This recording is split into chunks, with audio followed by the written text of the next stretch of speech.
الرحمن الرحيم. السلام عليكم ورحمة الله وبركاته. ايه رأيكم بقى في الجمال ده؟ أكلة بقى المستعجلين، المكرونة والبانيه. طبعا كلنا بنحبها عشان أكلة سريعة وسهلة.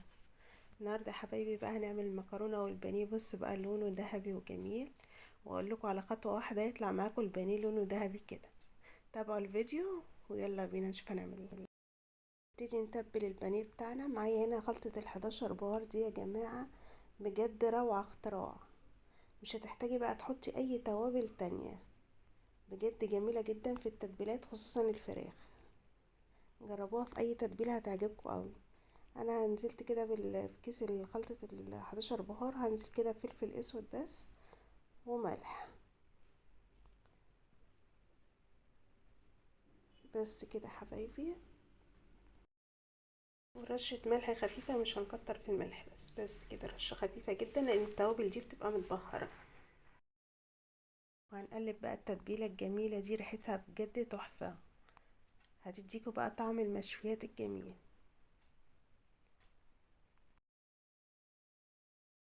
ببصلاية كده هنشوحها،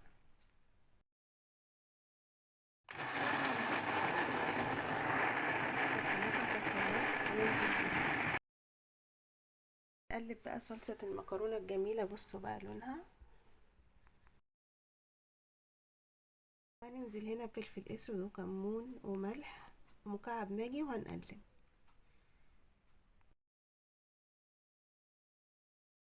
كده. خلاص صلصة المكرونة بقت جاهزة معانا، ما خدتش 5 دقايق. في ناس بقى بتحب تعمل المكرونة بالبصلة، وفي ناس بتحبها بالثومة. في الحالتين بتبقى طعمها حلو. الطريقة اللي تعجبكم بقى جربوها يا حبايبي. كده خلاص. ومعانا هنا بقسماط، هناخد عليه بقى كيس فيجيتار كده، فيجيتار حار. واهم بقى خطوة، هننزل بقى بمعلقة الكركم، ومعلقة الكركم دي هتدينا اللون الذهبي للبانيه، ومش هيتحرق معاكم ويبقى لونه ذهبي وجميل.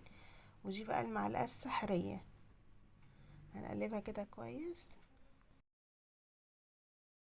وهننزل بالبانيه بتاعنا كده ونضغط عليه بايدينا. اهم حاجة الضغطة دي عشان الكراست بتاعته ما تقعش من عليه، ودي سر برضو من اسرار البانيه. طبعا للمبتدئين كلكم شطار وعارفين البانيه طبعا بيتعمل ازاي، بس في بنات لسه بتبقى داخله المطبخ مش عارفه التكات معينه كده. هنضغط جامد كده وهنكمل الكميه بقى كلها يا حبايبي بنفس الطريقه. واللي وصل معانا لهنا بقى ما ينساش اللايك، عشان في ناس كتير بتنسى تحط اللايك. خلاص عملنا الكميه كلها، يلا بينا بقى نروح على الزيت.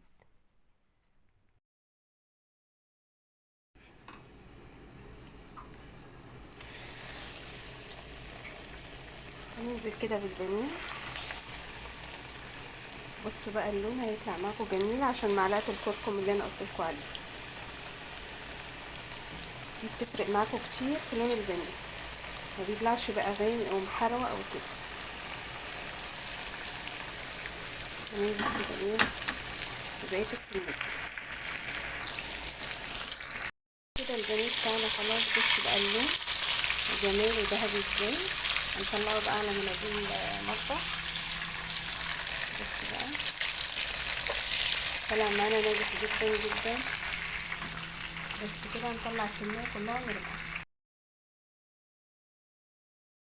وهننزل كده بالمكرونه بقى اللي سلقناها في الطبق بتاعنا، طبق التقديم.